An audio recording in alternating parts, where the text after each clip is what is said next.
कि जल 100 degree Celsius पर उबलता है तथा 0 डिग्री सेल्सियस पर जम जाता है। क्या हम जल को 90 डिग्री सेल्सियस पर उबाल सकते हैं या क्या हम जल को -5 डिग्री सेल्सियस पर जमा सकते हैं? आप कर सकते हैं यदि आप दाब बदल दे तो। आश्चर्य? आइए विस्तार से समझते हैं। पदार्थ विभिन्न रूपों में विभिन्न परिस्थितियों में मौजूद रहता है। उदाहरण के लिए जल मौजूद रहता है बर्फ, जल तथा वाष्प के रूप में। उदाहरण के लिए जल का गैसीय रूप वाष्प प्राप्त किया जाता है एक वायुमंडलीय दाब और 100 डिग्री सेल्सियस पर, तथा इस गैसीय रूप को प्राप्त किया जा सकता है तुलनात्मक रूप से कम तापमान पर एक वायुमंडलीय दाब से कम दाबों पर भी। कुछ विशेष परिस्थितियों में पदार्थ के दो रूप साम्यावस्था में सहवर्ती होते हैं। उदाहरण के लिए यदि जल को एक फ्लास्क में उबाला जाए और फ्लास्क में हवा को उत्पन्न वाष्प द्वारा बाहर धकेलने के बाद फ्लास्क को बंद कर दिया जाए तो दोनों रूप जल और वाष्प फ्लास्क में सहवर्ती में होते हैं।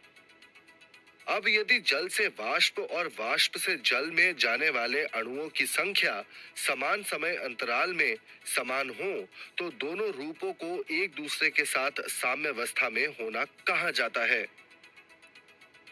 पदार्थ द्वारा ग्रहण किए गए रूप को इंगित करने के लिए दाब और ताप के विभिन्न मानों पर प्रावस्था आरेख दाब बनाम ताप के ग्राफ का उपयोग किया जाता है।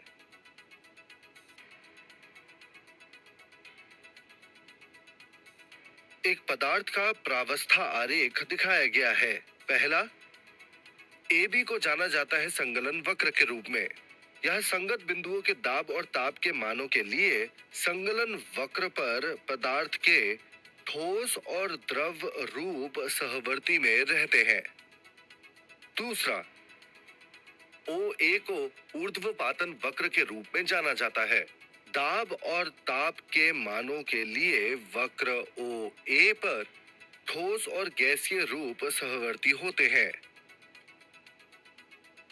तीसरा, ए सी को वाष्पन वक्र के रूप में जाना जाता है। इस वक्र के बिंदुओं पर दाब और ताप के मानों के लिए पदार्थ द्रव और गैसीय रूप में सहवर्ती होते हैं। आकृति में तीनों क्षेत्रों एक दूसरे से पृथक को स्पष्ट रूप से दिखाया गया है। दिए गए पदार्थ के रूप को दाब और ताप के मानों के अनुरूप प्रावस्था आरेख पर बिंदु की स्थिति से जाना जा सकता है। वाष्पन वक्र, संगलन वक्र और ऊर्ध्वपातन वक्र मिलते हैं केवल बिंदु ए पर। ए को जाना जाता है त्रिक बिंदु के रूप में। ताप और दाब के निश्चित मानों के लिए पदार्थ के तीन रूप सहवर्ती होते हैं तथा केवल एक बिंदु पर साम्यावस्था में होते हैं और उसी बिंदु को कहा जाता है त्रिक बिंदु।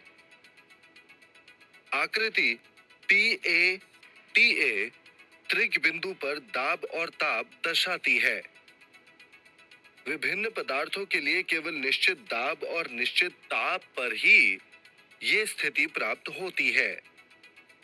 जल का त्रिक बिंदु प्राप्त होता है पारे के 4.58 मिलीमीटर दाब Hg और 273.16 केल्विन ताप पर।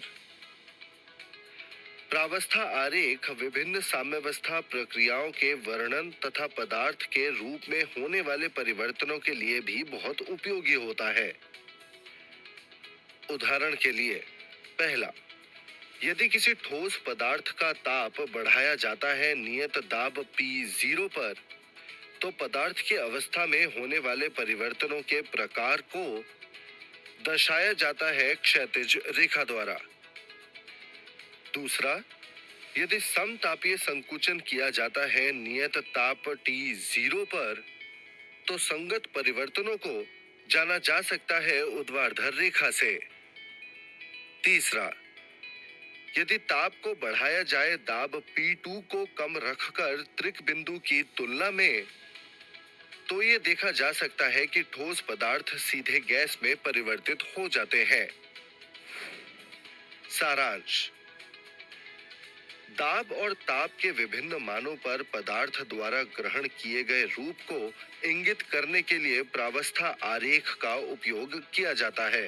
प्रावस्था आरेख में संगलन वक्र पदार्थ के ठोस और द्रव रूप के सहवर्ती को इंगित करता है। ऊर्ध्वपातन वक्र ठोस और गैसीय रूप के सहवर्ती को दर्शाता है। वाष्पन वक्र पदार्थ के द्रव और गैसीय रूप के सहवर्ती को दर्शाता है। और अंत में जब ये सभी रेखाएं जिस बिंदु पर मिलती है तो प्रावस्था आरेख में उसे त्रिक बिंदु कहा जाता है। क्या आपने कभी सोचा है कि किसी द्रव का क्वथनांक और हिमांक किन कारकों पर निर्भर करते हैं? खैर, इनमें से अधिकांश गुण अंतर आणविक बलों की प्रबलता पर निर्भर करते हैं। बल जितने प्रबल होते हैं, उबलने में उतनी ही अधिक ऊर्जा की आवश्यकता होती है। अधिक जानने के लिए साथ बने रहें।